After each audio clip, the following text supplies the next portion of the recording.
So far, we have read 11 chapters, 208 verses in all, and it has been talking about life's meaninglessness and vanity. Ang main theme ng 11 chapters na nabasa na natin sa Ecclesiastes so far, 208 verses of them, sinasabing walang kwenta ang buhay, walang katuturan ang maraming bagay. Except for a few things. Napakakonti daw ng tunay na mahalaga. At ano yung mga yon that have meaning and are nice to do? Eat, drink, enjoy whatever can be enjoyed. That it is better to do good than to do bad things. Remember God as judge. So far, these are the few meaningful things that we have called from 208 verses. And today, we're going to conclude our series on Ecclesiastes. And we're going to read chapter 12. At ang pamagat ng ating pag-aaral, when is a good time to remember God? Heavenly Father, we seek for these answers. Sa iyo po kami humihingi ng katugunan. Kailan nga po ba marapat ang tamang panahon na kayo maalala? Ituro niyo po sa amin na sa pagwawakas ng serye ng pag-aaral ng book na itong napakaganda. Ituro niyo pa po sa amin ang mga huling nais niyong matutunan namin mula sa aklat na ito. At sa mga darating na panahon, as we read and reread this book, teach us more and more things. We know, O Lord, that your word doesn't change, but we change. You change us. We respond to situations. We improve. We get better. So we see more that we don't see previously. Salamat, Panginoon. May you open our eyes, open our hearts, speak to us. Teach us what's really important in life. We seek you, Father, in Jesus' mighty name. When is a good time to remember God? Kailan? Anong magandang schedule na naaalala ang Diyos? At iisa-isahin po natin ang verses ng Ecclesiastes 12. At una na dyan, verse 1. Remember your Creator in the days of your youth, before the days of trouble come, and the years approach you, when you will say, I will find no pleasure in them. So pag binasa po natin yung verse 1, anong makukuha natin dito? Remember God while you are young. Hindi sinasabi ng iba, naku, sayang naman, naging Christian agad ako, ang bata ko pa. Mabuti pa yung iba, matatanda na, marami nang nagawang mga kabalbalan sa buhay. Wala nang dapat na pagsisihan. Ako naman, ang aga-aga pa, naging banal na. So yung iba, gusto pa magsisi. Samantalang napakagandang maagang mag-umpisa. Sa katunayan, yung mga may edad natin, tinitingnan yung mga anak nila na mag-youth camp, sabi, sayang naman, hindi pa ako naging Kristiyano agad noon. Sana nakakapag-youth camp ako. Kaya gumagawa tuloy tayo ng gayouth camp. No? Para sa mga hindi na youth. Importante. Remember God while you are young. In later years, you will be burdened with troubles and say, I don't enjoy life anymore. Yan ang sinasabi ng verse. That I find no pleasure in them. Parang wala na yatang sarap at saya sa buhay. Puro na lang hirap. Ano po ang sabi ng verse 2? When else is it a good time to remember God? Before the sun and the light and the moon and the stars grow dark and the clouds return after the rain.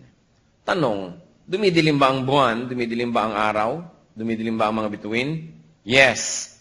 Ang sinasabi dito, before the light of the sun and the moon and the stars seem dim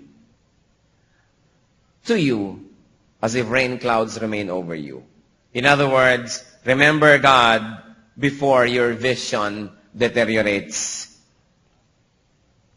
Bago tumilim ang araw, ang buwan, ang mga bituin, alalahanin na ang Diyos. Bago lumabo ang mata, alalahanin na ang Diyos. Kumisan, lumabo na ang mata sa dami ng nakitang kasalanan, hindi na tuloy makabasa ngayon ng Biblia, lumabo na ang mata. Kaya sabihin iba, hindi na ako makapag-memorize sa mga verses, malabo na kasi ang aking mata. Gusto niyo ng braille? Pwede namang kapain yan, mga bulaga, nakakapagbasa kung talagang gugustuhin. And that's why we have tapes also para oral kung nahihirapan ang matang magbasa. But when is a good time to remember the Lord? Before your vision deteriorates. When else? According to verse 3, when the keepers of the house tremble and the strong man stoop, when the grinders cease because they are few, and those looking through the windows grow dim. Ano ba yun? Naintindihan ba natin yan sa first reading? When else is a good time to remember the Lord? According to verse 3, before your body grows weak.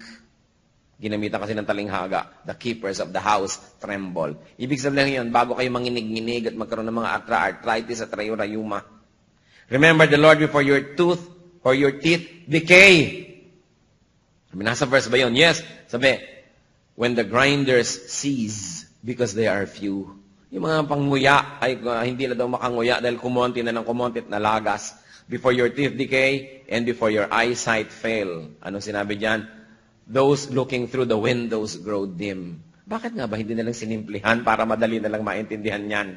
Pero mawawala naman ang mga ministry, ang mga preachers tulad na inyong lingkod, kung ganun kadali yan. So nakikita po natin, before your body grows weak, before your teeth decay, and before your eyesight fail, remember God.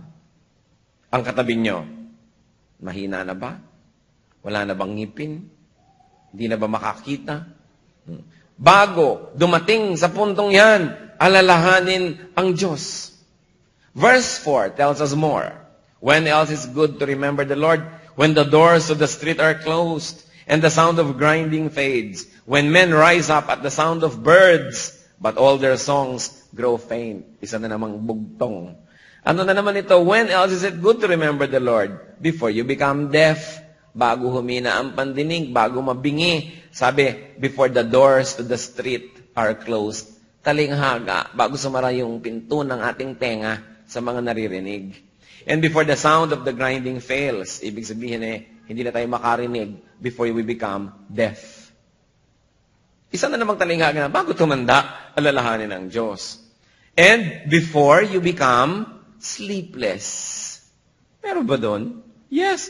Sabi, men rise up at the sound of birds. Ano yon? You know, the sound of birds is supposed to put us to sleep, not to awaken us. Ang awit ng mga ibon ay pampatulog, hindi pampagising. Pero yung matatanda na hindi na mga makatulog, pati yung dapat ay nakakapagpatulog, sa kanila ay nakakapagpagising. Kasi may edad na. So ang sinasabi, remember God before you become sleepless. Alam niyo, yung bang nagigising na kayo ng alas 4 ng umaga, may edad na kayo noon. Hindi naman kayo dapat gumising, nagigising na kayo. At pagkatapos, hindi kayo makatulog, ang ginagawa nyo, ayaw nyo magpatulog, ginigising nyo yung ibang tulog. No? Yung matatanda sa aming pamilya, ganyan pag sikat ng araw, gising na sila. At gusto, gising ka rin. Lumalaki pa ho kami, kayo hindi nalalaki, patulugin nyo kami. Napaka-importante na bago daw dumating yung panahon na hindi ka na mapagkatulog, ay maalala ang Diyos. When else? Verse 5. When men are afraid of heights and of dangers in the streets, when the almond tree blossoms, ano kaya yan? And the grasshopper drags himself along, and desire no longer is stirred. Then man goes to his eternal home, and mourners go about the streets. When else is it good to remember the Lord? Before you become afraid to climb a hill, when men are afraid of height, and before you become afraid to walk down a road. Di ba ganon? Ang mga matatanda, ayaw nang umakyat. Kaya ang mga matatanda, nung mga bata nagpagawa ng bahay, 3 stories, may mga hagdan-hagdan. Naku, sa sala na lang natutulog yan. Lalo at mga dinadala-dala na sa ospital, nandun na yung kama niya sa pinto para hindi na siya maglakad-lakad pa. Kaya kayo, be wise, mga kapatid, kung magpapatayo pa lang kayo ng bahay, gawin nyo na lang 1 level. Para hanggang pagtandaan nyo, napupuntahan nyo lahat ang room, yung akyat kayo ng akyat na ganon. Paano kayo akyat kung nanginginig na ang inyong tuhod? Kaya sabi, remember God bago kayo matakot mag-aakyat ng mga akyatin. At kung kayo ay magbabiyahe, magtutur, gawin nyo na habang maaga. Paano naman kayo aakyat sa bundok ng Golgota kung kayo pagapang na? But life is full of ironies. Nagkakaroon lang kayo ng pera kung kailan wala na kayong lakas na lustayin yan. At kung kailan nandyan lahat ng lakas, lagi kayong kapos ng pera. Kaya ang sabi nga ni Solomon, meaningless, meaningless, everything is meaningless. Ito ko ang lakas-lakas, kaya kong akyatin lahat, pero wala naman akong pamasahe, hindi ako makapunta. Bata pa ako, wala pa akong pera. Ito naman ako, mga naipon na, kumikita na ako, secure na ako, pero wala na akong lakas. At wala na akong desire. Kaya aanin ko ito, sabi ni Solomon, meaningless, meaningless. And what else? Before the almond tree blossoms now, isang talinghaga, before your hair turns white. Kasi alam niyo yung almond tree, pag nagbubulong, puti. Kaya sabi, bago pumuti ang buhok, ay alalahanin na ang Panginoon. Paglingkuran na ang Panginoon. Sundin na ang Panginoon. Ang kabanalan ay hindi lang para sa matatanda. Ito'y para sa mga kabataan lalo na. At habang bata pa, ay dapat unahin ng Diyos. Before you feel lifeless, like an old grasshopper. Yan ang sinasabi. Yung matatandang grasshopper, ang tanda-tanda na, halatang-halata mo, hindi na makatalon. May bago kayo maging ganyan, ay kailangang alalahanin na ang Diyos. In other words, before you die. Hindi yung kung kailan ka lang naghihingalo at saka ka pinapahesusan. Alam mo, mabuti nga, may tradisyon ng pagpapahesus. Tumawag ka kay Jesus, tumawag ka kay Jesus habang naghihingalo. Pero hindi na uso ngayon ng hingalo eh. Kasi naman nung araw, hindi na doktor ang tao. 5 araw na naghihingalo, kaya may oras tuloy manalangin. Buti na lang. Pero ngayon, bigla-bigla na lang namamatay ang tao. So, kailangan, bago dumating yung mamamatay ka na, saka ka pa tatanggap kay Lord, kailangan unahin ang mga bagay na ito. Ano pa? Verse 6. Remember Him before the silver cord is severed, or the golden bowl is broken, before the pitcher is shattered at the spring, or the wheel broken at the well. In other words, remember God before the silver cord snaps, before the golden bowl breaks, before the pitcher is smashed, and before the pulley at the well is shattered. In other words, puro talinghaga bago maging huli ang lahat. Bago maging yung mga dating bago ay naging luma. At yung dating mga matitibay ay rumupok, bago yon alalahanin na ang Diyos. Before things end. And verse 7.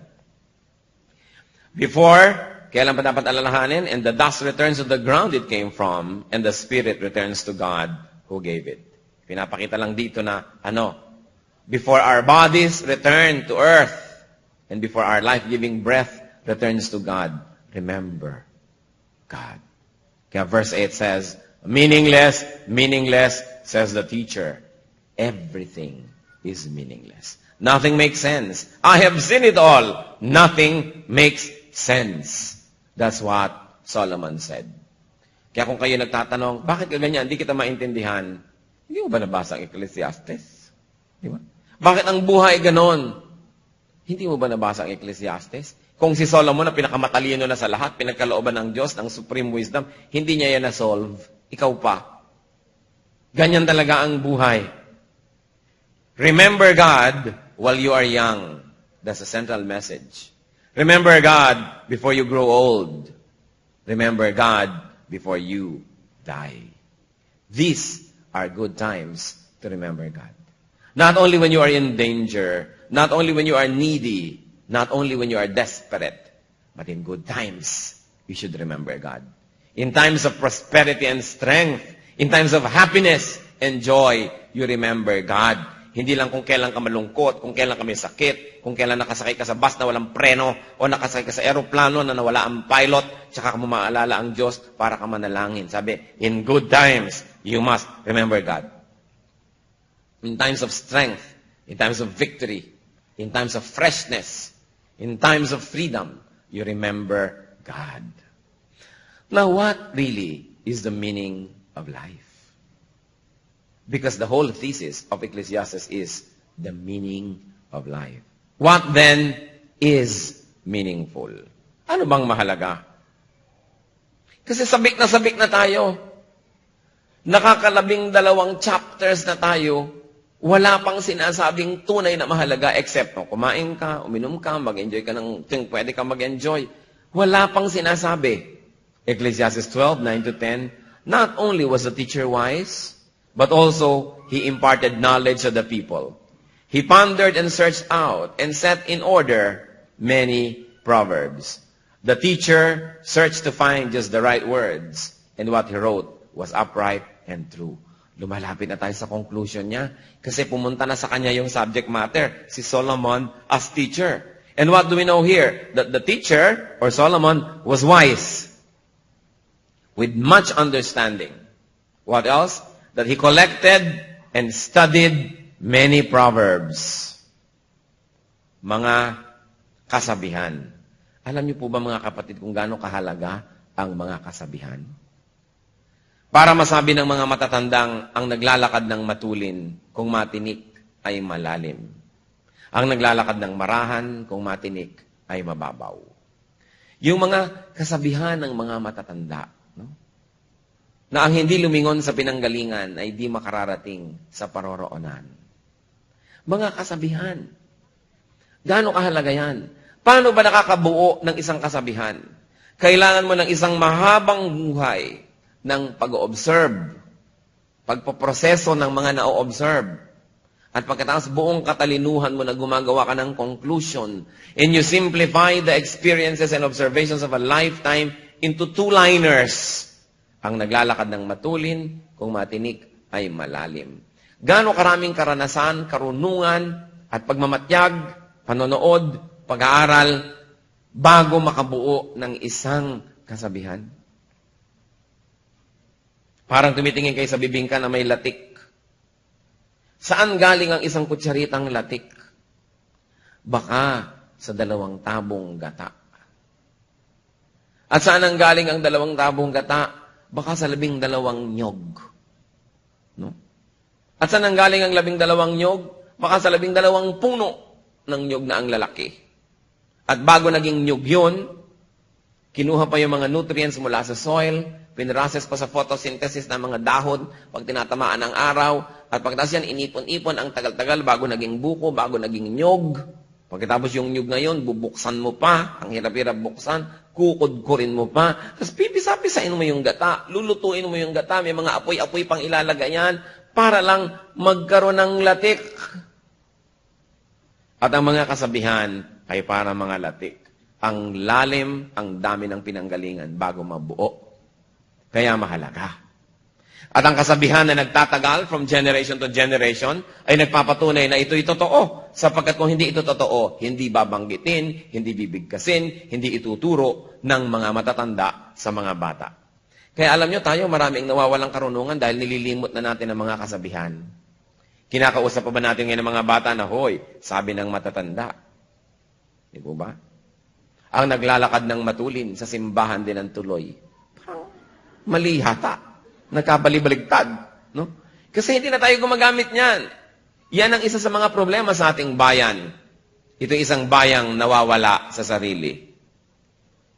Bigla-bigla na lang na napuputol ang koneksyon natin sa napakaraming mga henerasyon ng karunungan ng ating mga ninuno. Kaya tuloy ngayon tayo'y lito. Wala halos tayong guide in nation building. Wala tayong guide in solving the social ills of our country because we have been so gravely disconnected from our past. Because of a colonialist education and a colonialist church system that uproots us from our heritage needlessly.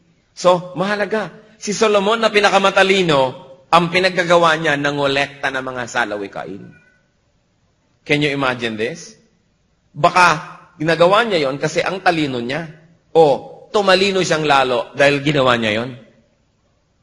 So, this teacher was wise with much understanding. He collected and studied many proverbs.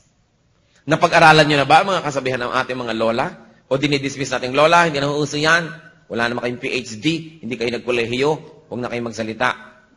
Biruin mo, lifetime of experiences bago magkaroon ng isang proverb. Or probably many lifetimes put together, collected, distilled, sedimented in our collective memory as a people. Very important. So, at hindi lang yun ang ginawa niya. He also tried to explain these proverbs in the best, in the most accurate way. In other words, tumuon na ngayon ang usapan doon sa teacher. Doon sa Ecclesiasticus. Yung si teacher. And now, he was positioned to know and to teach the meaning of life. Sabi niya, sa pangungulekta ko ng mga salawikain ng matatanda, sa pagpoproseso, pagsasala, sa pagpapatining ng mga ito. These are all wonderful thoughts that sedimented, no? To the bottom of collective memory, filtered by wise remembrance.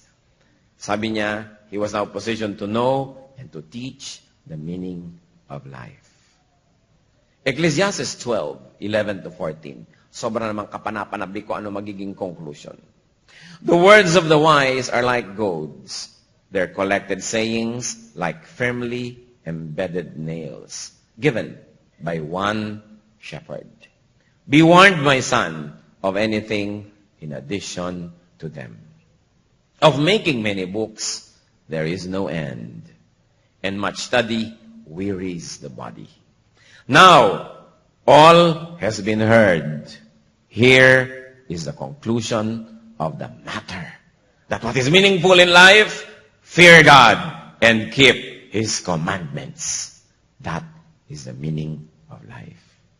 For this is the whole duty of man. Why? For God will bring every deed into judgment, including every hidden thing, whether it is good or evil. Sa wakas, nakarating tayo sa puso ng katuruan ng Ecclesiastes. 11 and 3/4 chapters telling us what is meaningless.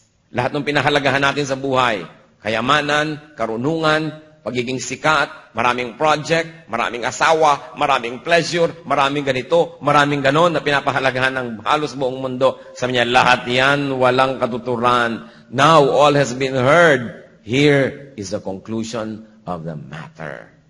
Fear God and keep His commandments. That is the meaning of life. At kung kulang tayo sa meaning ng life, siguradong kulang tayo sa pag-unawa na ang nauuna dapat ay fear God, respect God, reverence God, bigyan ng Diyos ng pitagan at sundin ang kanyang mga iniuutos. Why? Because words of wisdom, according to Solomon, are like sticks that farmers use to make animals move. Yun yung mga goads na sinasabi niya.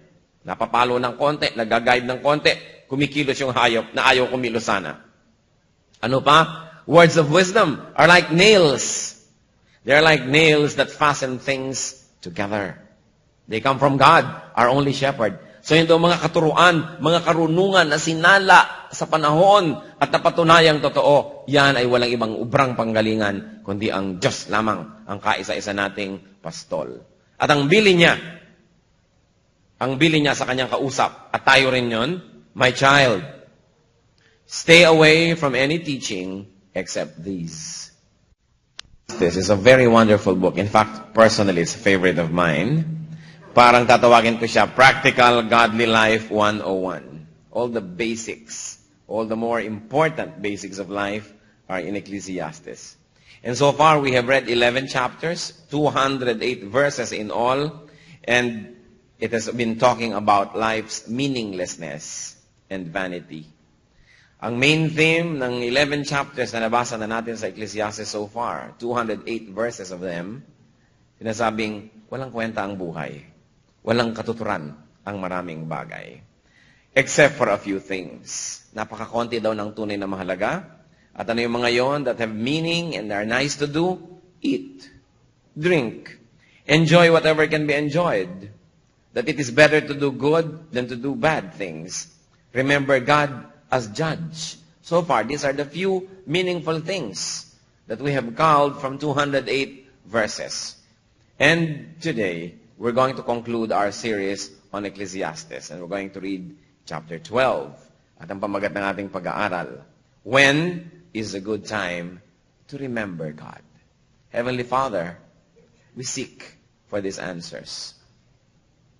Sa iyo po kami humihingi ng katugunan. Kailan nga po ba marapat ang tamang panahon na kayo maalala? Ituro niyo po sa amin na sa pagwawakas ng serye ng pag-aaral ng book na itong napakaganda, ituro niyo pa po sa amin ang mga huling nais niyong matutunan namin mula sa aklat na ito. At sa mga darating na panahon, as we read and reread this book, teach us more and more things. We know, O Lord, that your word doesn't change, but we change. You change us. We respond to situations. We improve. We get better. So we see more that we don't see previously.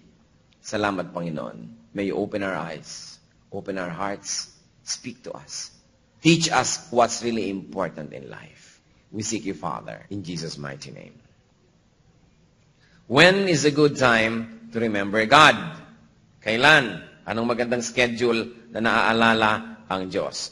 At iisa-isahin po natin ang verses ng Ecclesiastes 12. At una na dyan, verse 1. Remember your Creator in the days of your youth, before the days of trouble come, and the years approach you, when you will say, I will find no pleasure in them.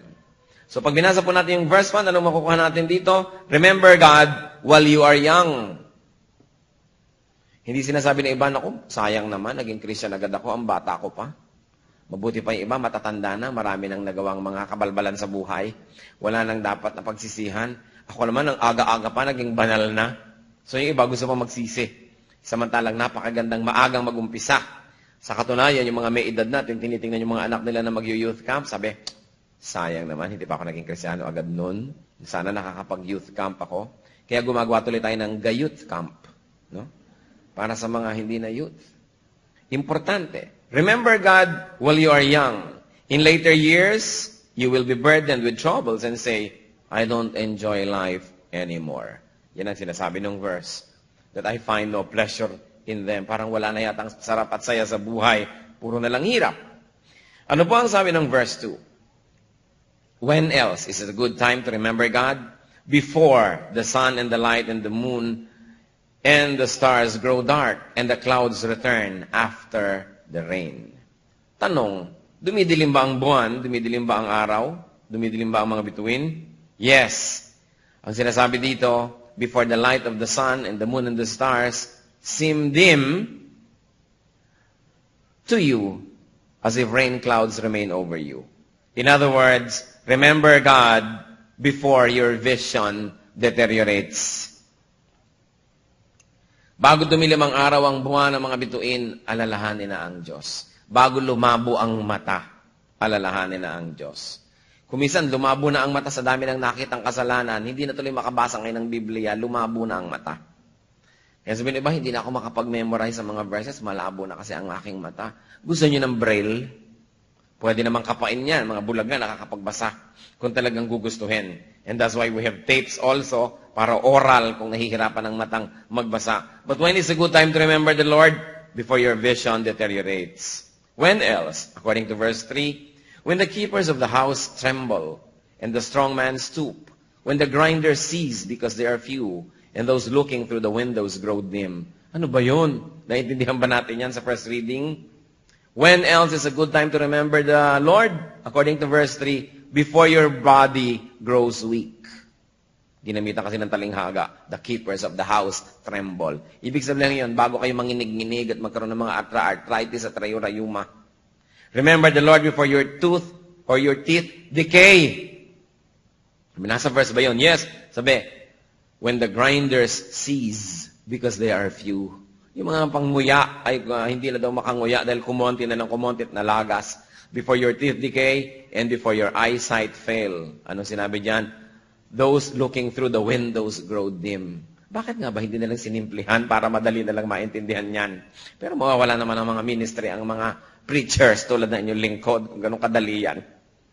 So nakikita po natin, before your body grows weak, before your teeth decay, and before your eyesight fail, remember God. Ang katabi nyo, mahina na ba? Wala na bang ngipin? Hindi na ba makakita? Bago dumating sa puntong yan, alalahanin ang Diyos. Verse 4 tells us more. When else is good to remember the Lord? When the doors of the street are closed, and the sound of grinding fades. When men rise up at the sound of birds, but all their songs grow faint. Isa na namang bugtong.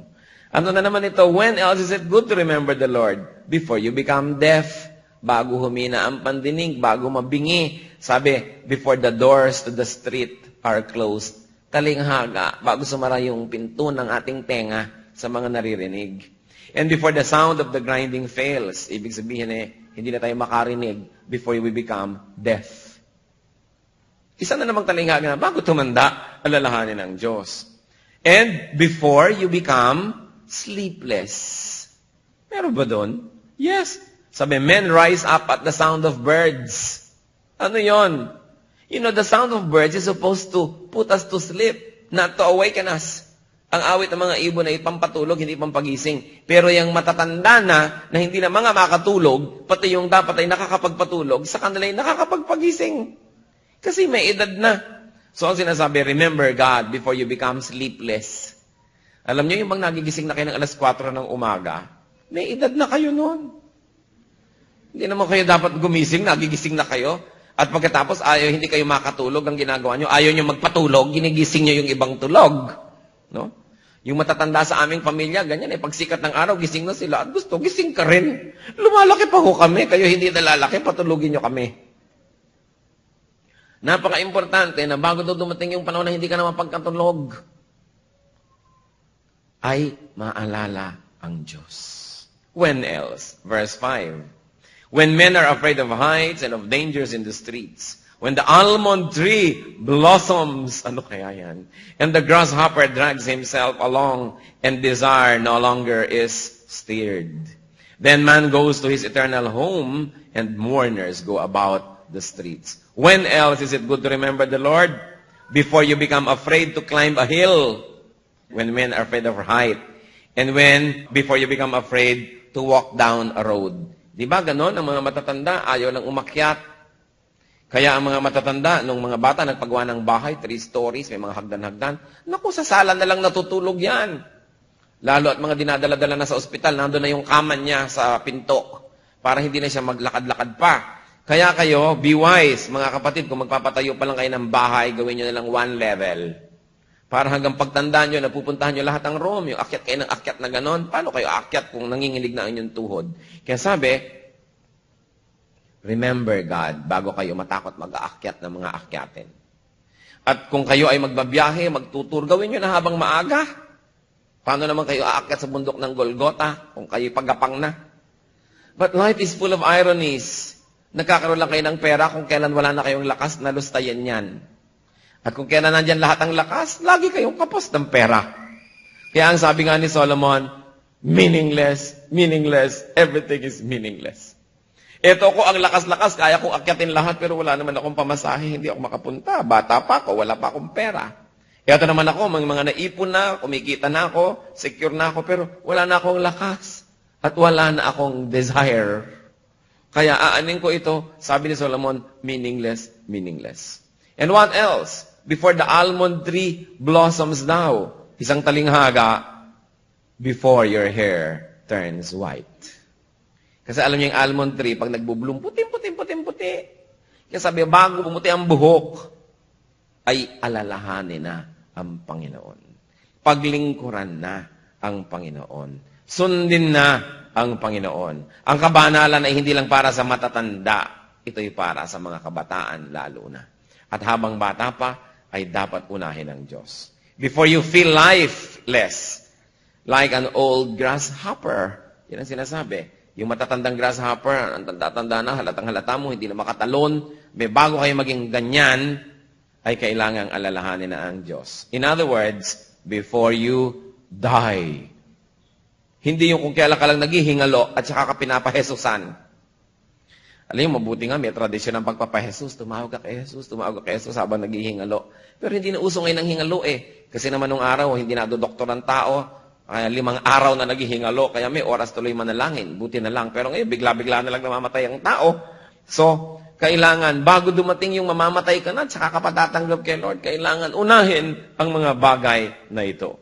Ano pa? Verse 6. Remember Him before the silver cord is severed, or the golden bowl is broken, before the pitcher is shattered at the spring, or the wheel broken at the well. In other words, remember God before the silver cord snaps, before the golden bowl breaks, before the pitcher is smashed, and before the pulley at the well is shattered. In other words, puro talinghaga bago maging huli ang lahat. Bago maging yung mga dating bago ay naging luma. At yung dating mga matitibay ay rumupok, bago yon alalahanin na ang Diyos. Before things end. And verse 7. Before, kailan pa dapat alalahanin? And the dust returns to the ground it came from, and the spirit returns to God who gave it.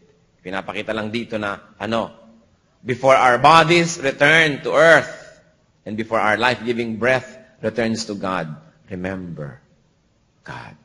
Kaya verse 8 says, meaningless, meaningless, says the teacher. Everything is meaningless. Nothing makes sense. I have seen it all. Nothing makes sense. That's what Solomon said. Kaya kung kayo nagtatanong, bakit ka ganyan? Hindi kita maintindihan. Hindi mo ba nabasa ang Ecclesiastes? Di ba? Bakit ang buhay ganon? Hindi mo ba nabasa ang Ecclesiastes? Kung si Solomon na pinakamatalino na sa lahat, pinagkalooban ng Diyos, ng supreme wisdom, hindi niya yan na-solve. Ikaw pa. Ganyan talaga ang buhay. Remember God while you are young. That's a central message. Remember God before you grow old. Remember God before you die. These are good times to remember God. Not only when you are in danger, not only when you are needy, not only when you are desperate, but in good times, you should remember God. In times of prosperity and strength, in times of happiness and joy, you remember God. Hindi lang kung kailan ka malungkot, kung kailan ka may sakit, kung kailan nakasakay ka sa bus na walang preno, o nakasakay ka sa aeroplano na nawala ang pilot, tsaka ka mo maalala ang Diyos para ka manalangin. Sabi, in good times, you must remember God. In times of strength, in times of victory, in times of freshness, in times of freedom, you remember God. Now, what really is the meaning of life? Because the whole thesis of Ecclesiastes is the meaning of life. What then is meaningful? Ano bang mahalaga? Kasi sabik na tayo. Nakakalabing 2 chapters na tayo, wala pang sinasabing tunay na mahalaga except no, kumain ka, uminom ka, mag-enjoy ka ng pwede ka mag-enjoy. Wala pang sinasabi. Ecclesiastes 12:9-10, not only was the teacher wise, but also he imparted knowledge to the people. He pondered and searched out and set in order many proverbs. The teacher searched to find just the right words, and what he wrote was upright and true. Lumalapit na tayo sa conclusion niya kasi pumunta na sa kanya yung subject matter, si Solomon as teacher. And what do we know here? That the teacher, or Solomon, was wise with much understanding. What else? That he collected and studied many proverbs. Mga kasabihan. Alam niyo po ba mga kapatid kung gaano kahalaga ang mga kasabihan? Para masabi ng mga matatandang ang naglalakad ng matulin kung matinik ay malalim. Ang naglalakad ng marahan kung matinik ay mababaw. Yung mga kasabihan ng mga matatanda, no? Na ang hindi lumingon sa pinanggalingan ay di makararating sa paroroonan. Mga kasabihan. Gaano kahalaga yan? Paano ba nakakabuo ng isang kasabihan? Kailangan mo ng isang mahabang buhay ng pag-observe, pagpaproseso ng mga na-observe. At pagkatapos buong katalinuhan mo na gumagawa ka ng conclusion, and you simplify the experiences and observations of a lifetime into 2-liners. Ang naglalakad ng matulin, kung matinik ay malalim. Gaano karaming karanasan, karunungan, at pagmamatyag, panonood, pag-aaral, bago makabuo ng isang kasabihan? Parang tumitingin kayo sa bibingka na may latik. Saan galing ang isang kutsaritang latik? Baka sa 2 tabong gata. At saan ang galing ang 2 tabong gata? Baka sa 12 nyog. No? At saan ang galing ang 12 nyog? Baka sa 12 puno ng nyog na ang lalaki. At bago naging nyog yun, kinuha pa yung mga nutrients mula sa soil, pinrocess pa sa photosynthesis ng mga dahon pag tinatamaan ng araw, at pagkatapos yan, inipon-ipon ang tagal-tagal bago naging buko, bago naging nyog. Pagkatapos yung nyog ngayon, bubuksan mo pa, ang hirap-hirap buksan, kukudkurin mo pa, tapos pipisa-pisain mo yung gata, lulutuin mo yung gata, may mga apoy-apoy pang ilalagay yan, para lang magkaroon ng latik. At ang mga kasabihan ay para mga latik. Ang lalim, ang dami ng pinanggalingan bago mabuo. Kaya mahalaga. At ang kasabihan na nagtatagal from generation to generation ay nagpapatunay na ito'y totoo. Sapagkat kung hindi ito totoo, hindi babanggitin, hindi bibigkasin, hindi ituturo ng mga matatanda sa mga bata. Kaya alam nyo tayo, maraming nawawalang karunungan dahil nililimot na natin ang mga kasabihan. Kinakausap pa ba natin ngayon ng mga bata na, hoy, sabi ng matatanda. Di ba? Ang naglalakad ng matulin sa simbahan din ng tuloy. Parang mali hata. Nagkabalibaligtad. No? Kasi hindi na tayo gumagamit niyan. Yan ang isa sa mga problema sa ating bayan. Ito isang bayang nawawala sa sarili. Bigla-bigla na lang na napuputol ang koneksyon natin sa napakaraming mga henerasyon ng karunungan ng ating mga ninuno. Kaya tuloy ngayon tayo'y lito. Wala halos tayong guide in nation building. Wala tayong guide in solving the social ills of our country because we have been so gravely disconnected from our past. Because of a colonialist education and a colonialist church system that uproots us from our heritage needlessly. So, mahalaga. Si Solomon na pinakamatalino, ang pinaggagawa niya, nangolekta ng mga salawikain. Can you imagine this? Baka ginagawa niya yon kasi ang talino niya. O tumalino siyang lalo dahil ginawa niya yon. So, this teacher was wise with much understanding. He collected and studied many proverbs. Napag-aralan niyo na ba mga kasabihan ng ating mga lola? O dinidismiss natin, lola, hindi na uso yan. Wala naman kayong PhD, hindi kayo nagkolehiyo, huwag na kayong magsalita. Biruin mo, lifetime of experiences bago magkaroon ng isang proverb.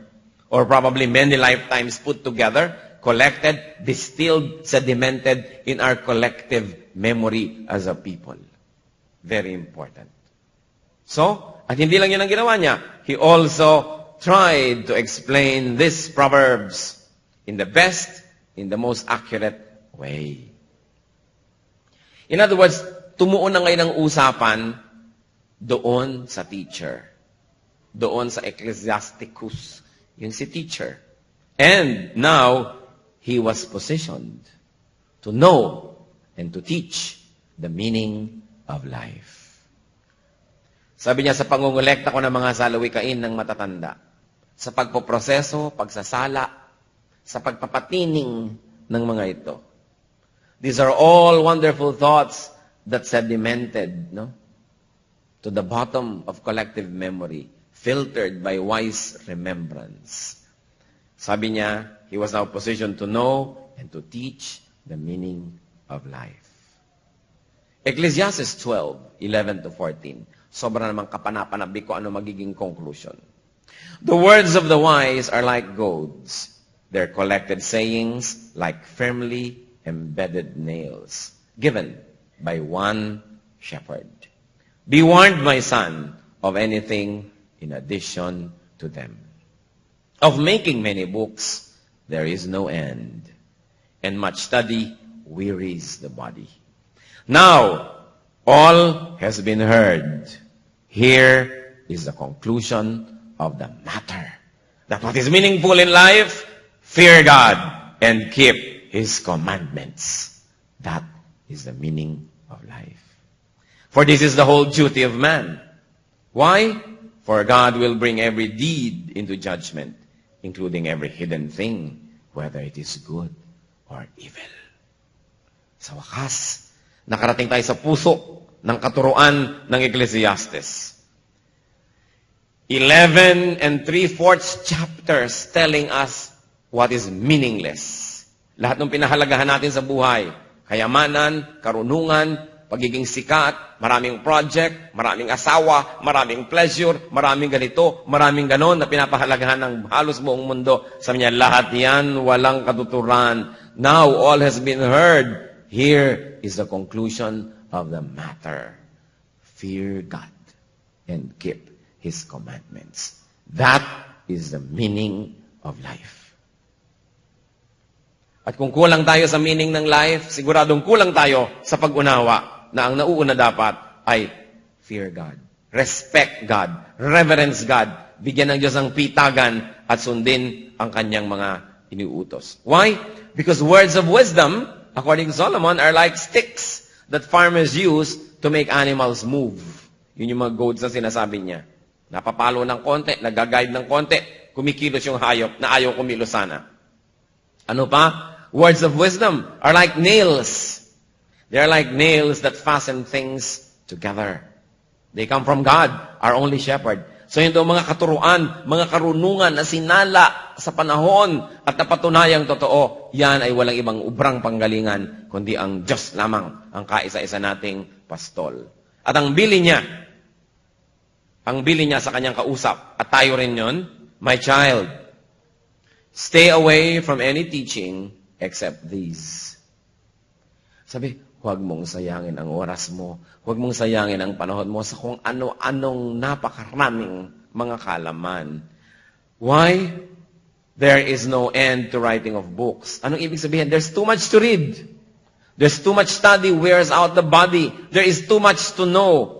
Sa dami ng babasahin, sa dami ng aalamin, sa dami ng pag-aaralan, sa dami ng susundan at susundin, huwag kang malito. Huwag kang lumayo sa itinuturo ko ngayon kasi yun lang ang mahalaga. Huwag kang maghabol ng kung ano-anong mga pangarap. Huwag kang maghabol ng kung ano-anong mga bagay. Ito lang. At sabi, everything that you were taught could be summed up in a few words.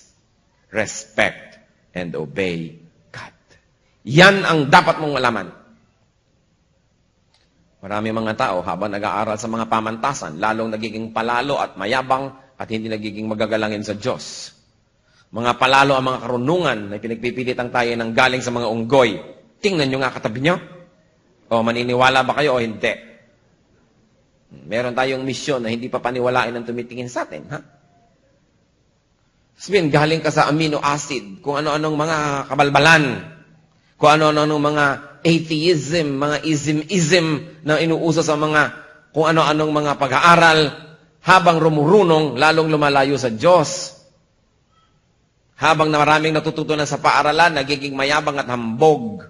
Lalong nawawala ng paggalang sa mga magulang at sa mga matatanda. Lalong yumuyurak sa mga magagandang kaugalian ng bayan. Kaya sabi ni Solomon, huwag mong guguluhin ang sarili mo, ha? Huwag kang aral ng mga kung ano-anong hindi mo kailangan. Ang totoo, ito lang ang kailangan mo. Heto yung latik. Igalang mo ang Diyos at sundin mo siya. Ito ang dapat mong malaman. Kaya mga magulang, ano ba itinuturo nyo sa mga anak nyo? Sari-sari yung tinuturo natin sa kanila. Kung ano-ano mga nakaka-impress. Naiispel ang Czechoslovakia, ang Mississippi, at ang supercalifragilisticexpialidocious. Pero, may paggalang ba sa Diyos? Natututo mag-pronounce sa mga F at mga long A as in shampoo. Pero, may paggalang ba sa Diyos? Ipinapadala natin sa mga mamahali, mga paaralan, para matuto ng lahat ng mga kasosyalan sa buhay. Pero ano ang nagiging premium? Ano nagiging bayad? Lumalapit ba sa Diyos o lumalayo? Ipapadala pa natin sa mga foreign schools na nasa Pilipinas din naman. Lumalapit ba sa bayan, sa puso ng bayan, ang mga batang ito o lumalayo? Meron akong pinapanood na isang Pilipinong-Pilipino talaga yung bata. Pilipinong mga magulang, pinag-aaral sa isang non-Filipino school. But he was referring to the Filipinos in the third person. They, the Filipino people. Sabi ko, hoy, tingnan mo balat mo. Pilipino ka. They, ang referensya sa mga Filipino. Eh, paano? Ang kasama, puro foreigners. Pagkatapos, mga mayayaman ito. Sila itong mga magiging mga gobernador, mga leader, mga senador. Hindi kilala ang bayan. Walang pag-ibig sa bayan. So, anong malasakit sa bayan ang mapapala natin dito sa mga ito? Kaya dapat bata pa lang, inilalapit ang puso sa Diyos at sa pag-ibig sa kanyang inang bayan. Hanggang sa gayon ay kupkupin niya ang kanyang mga kababayan kung dumating ang panahong siya may kapangyarihan at karunungan. That is what life is all about.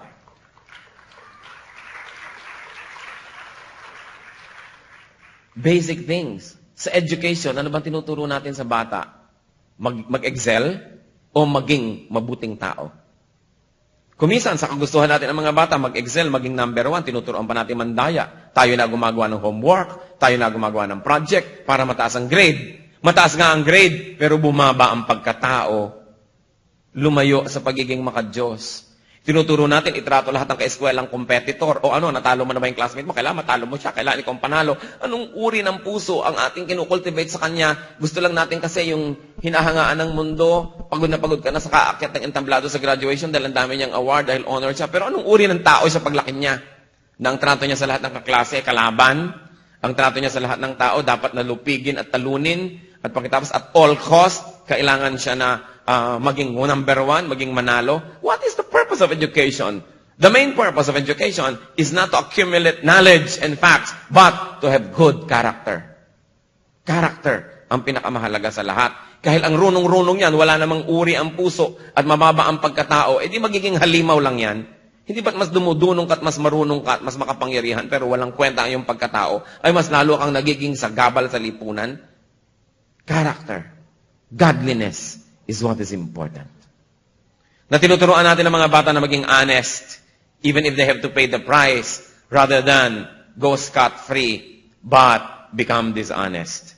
Sabi ni Solomon, huwag kayong padaya sa sanlibutan. Napakaraming librong dapat basahin. At ang sobrang pag-aaral ay nakakapagod lamang. Ang inyong bigyan ng tuon, ang puso, ang kalooban, ang pagkatao. Sabi niya ganon, respect and obey God. That is the only lesson that people have to learn in life. And if you learn that lesson, everything else will follow. Yun ang dapat mauna.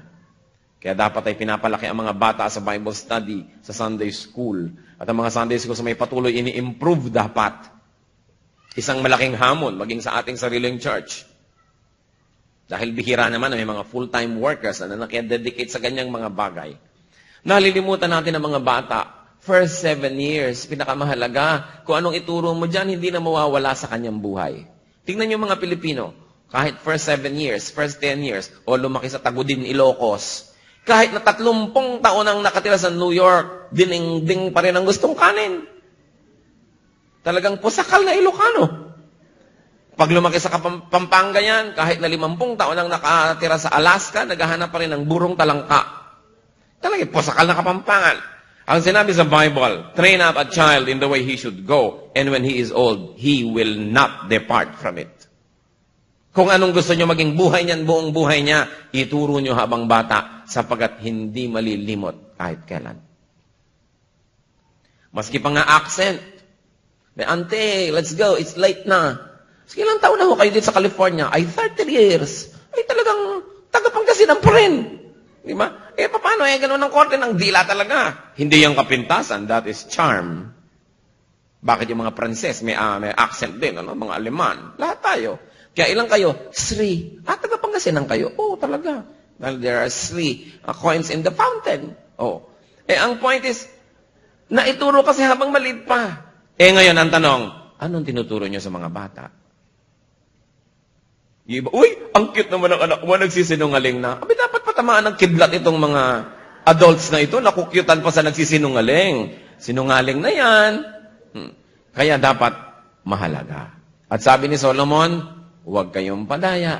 Ang pinakamahalagang ituro, to respect and obey God.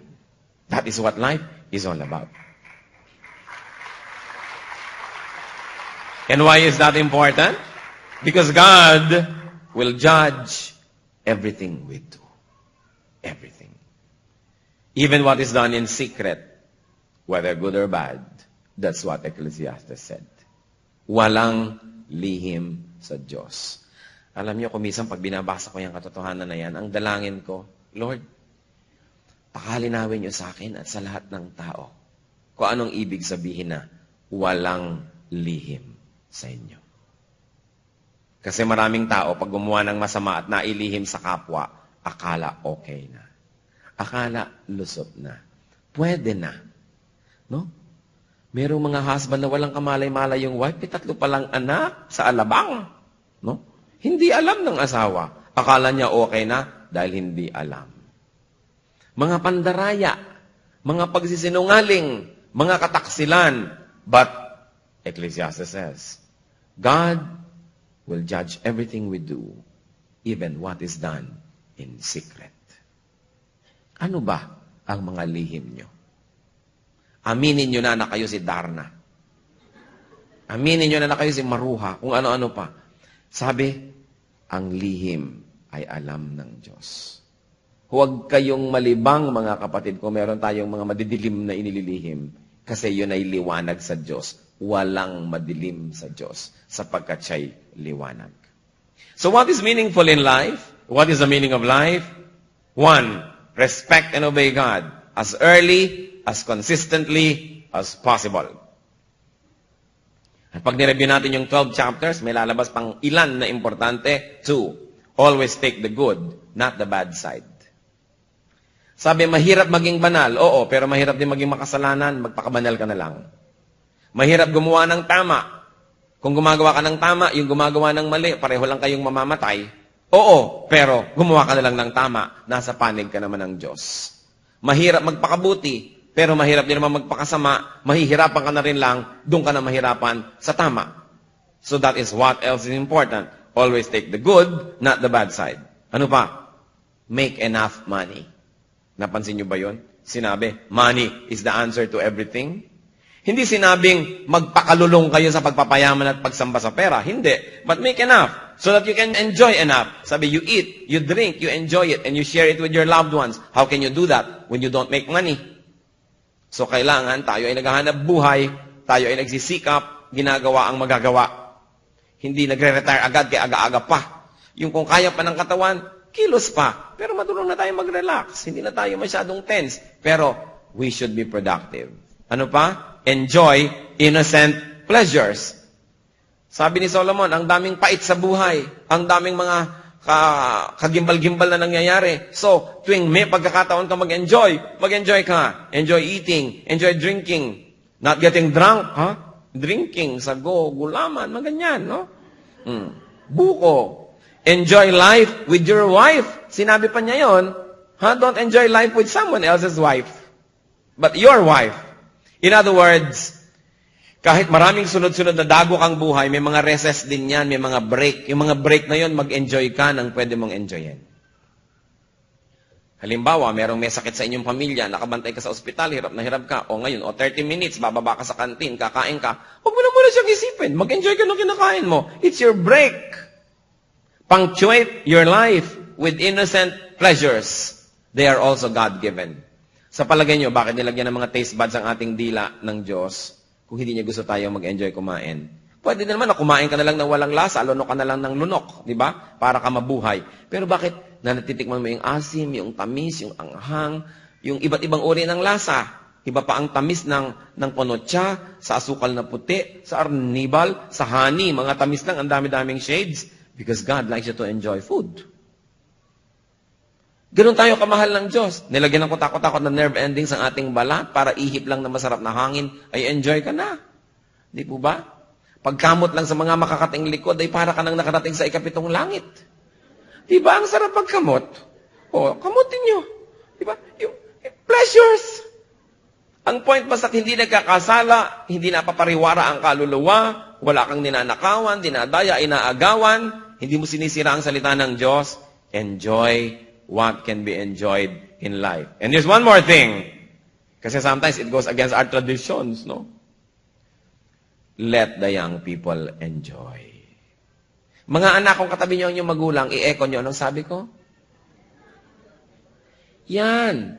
Bakit ba ganon? Ang bata, turuan maglakad. Naku, wow, naglalakad na siya. Nung matuto maglakad, huwag kang aalis ng bahay. Diba?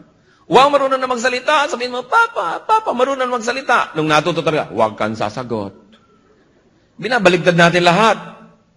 Pero siyempre, pwede magsalita ang mga bata sa magalang na paraan, sa tamang panahon.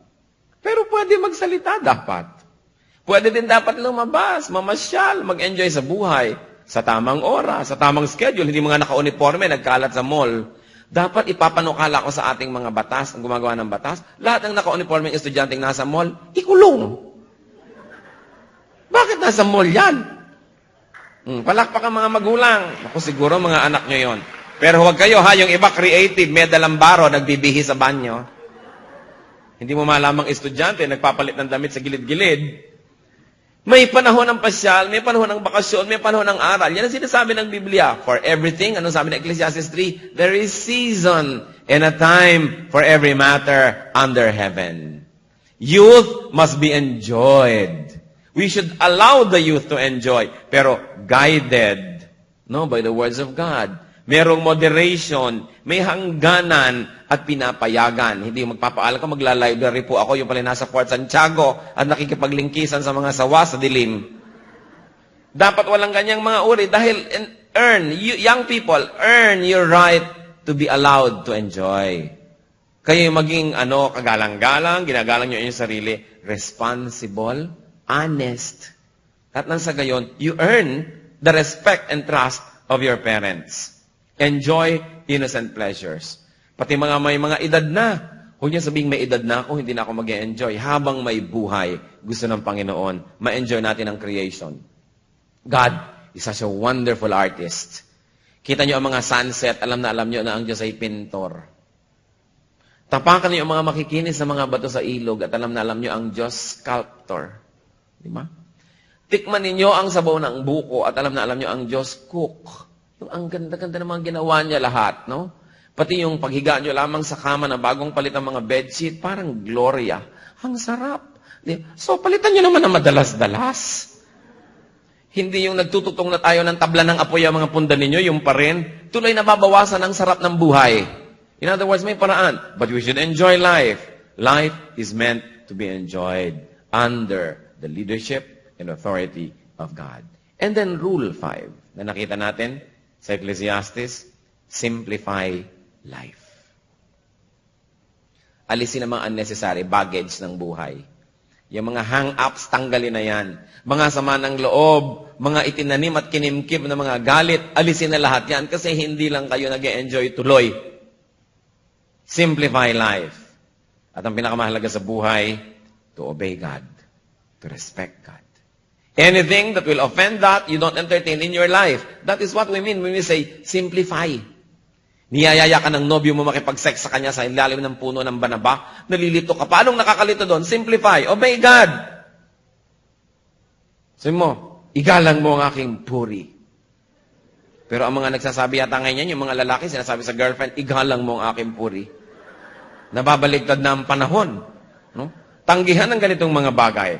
Pagka alam natin, offensive to God, no agad, hindi nakakalito yun. Simplify life. So what is life to you? What are you living? Or what are you dying for? It's important to know that. 1 Timothy 6, 9 up to 10. People who want to get rich fall into temptation, in a trap, and into many foolish and harmful desires that plunge men into ruin and destruction. For the love of money is the root of all kinds of evil. Some people, eager for money, have wandered from the faith and pierced themselves with many griefs. Ang ganda. At mas maganda ang rendition nito sa Revised Standard Version. Pero ang sinasabi dyan, hindi ito making money.